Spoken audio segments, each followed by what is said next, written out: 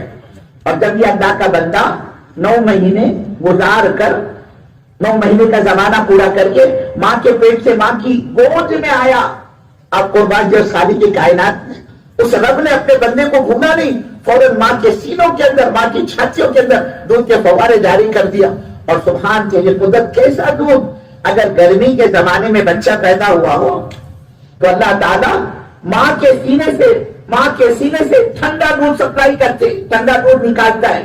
اللہ کو پتا ہے یہ بچہ اس کا معدہ کمزور ہے، اگر گرمی کے زمانے میں ماں کے دودھ کی تاثیر کو میں نے نہیں بدلا اور جو تاثیر ماں کے دودھ کی غرض اسی کو باقی رکھی، یہ بچہ اس کا معدہ ہضم نہیں کر سکے گا، یہ دست کرنا شروع کر دے گا، جلاب کرنا شروع کر دے گا، اس کے بدن کا پانی سوکھ جائے گا، یہ بچہ ہلاک ہو جائے گا، اس کی ماں اس کا باپ پریشان ہو جائے گا۔ اللہ